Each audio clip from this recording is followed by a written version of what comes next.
এই পাড়াতেই ভাড়া থাকে, উনি আসাম থেকে এসেছে।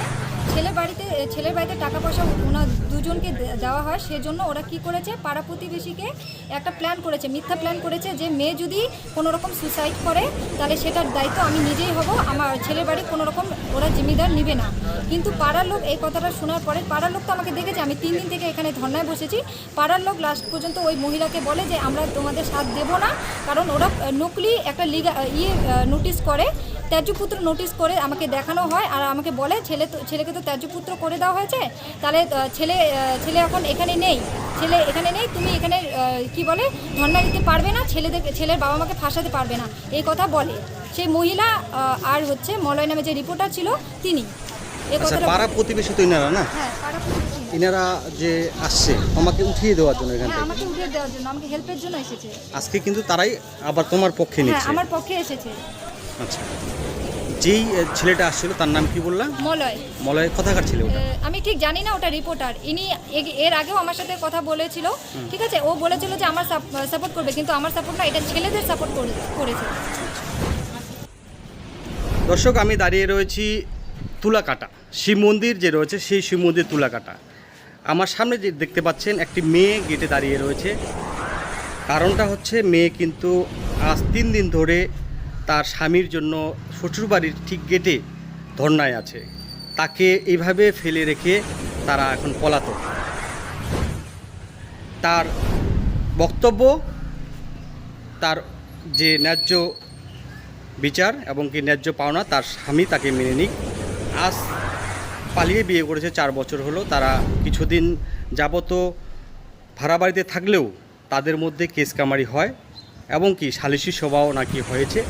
এর মধ্যে আবার উল্টাপাল্টা কাণ্ডকীর্তি। দর্শক, আপনারা দেখছেন সরাসরি শিব মন্দির তুলাকাটা থেকে। এই ছেলের বাড়ি, ছেলের নাম জ্যোতির্ময় সিংহ, মেয়ে রীনা সিংহ। মেয়ের বাড়ি ইউনিভার্সিটির ঠিক পিছনে। সে আজ 3 দিন ধরে কিন্তু এভাবেই দাঁড়িয়ে রয়েছে।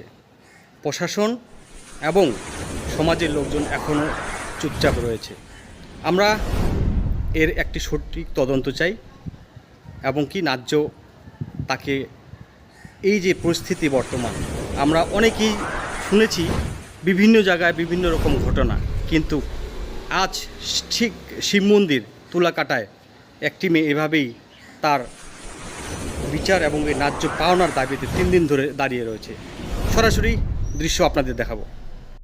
3 দিন ধরে একটা মেয়ে দাঁড়িয়ে আছে আপনার ঠিক এই পাড়ায়। মেয়েটা 4 বছরের প্রেম করেছে। আজকে তার ন্যায্য এই শ্বশুর বাড়িতে ঢোকার জন্য আজকে 3 দিন ধরে ধর্নায় আছে। আপনি দেখছেন?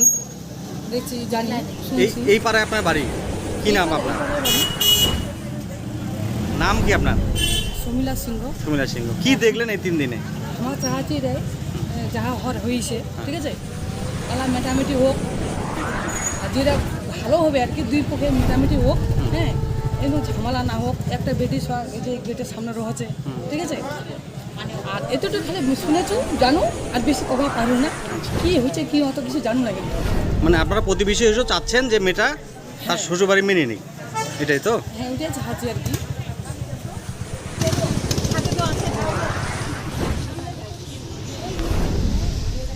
দর্শক, আপনারা দেখছেন শিলিগুড়ি ডেলি নিউজ। এই যে পাড়ার লোক, আজকে অনেক মহিলারা দেখছেন আমার সামনে, তারা কিন্তু একখানে হয়েছেন। এটা হচ্ছে শিব মন্দির তুলাকাটা। এই তুলাকাটায় একটা মেয়ে 3 দিন থেকে তার শ্বশুর বাড়ির ঠিক গেটের সামনে ধর্নায় বসেছে। তার শ্বশুরবাড়ির লোক তাকে মেনে নিক এই ন্যায্য বিচারের আদায়ের জন্য। আজকে 3 দিন গত হয়ে গেলেও কোনো রকম রেসপন্স মিলে নেই শ্বশুরবাড়ির পক্ষ থেকে। ছেলে কিন্তু পলাতক। তারা ইতিমধ্যেই বিভিন্ন রকম আশ্বাস দিয়েছে। এখানকার স্থানীয় বাসিন্দাদের মুখে শুনে নিলাম যতটুকু, তারা চাচ্ছে এই মেয়েটা তার ন্যায্য বিচার পাক এবং তার শ্বশুরবাড়ি তারা মেনে নিক।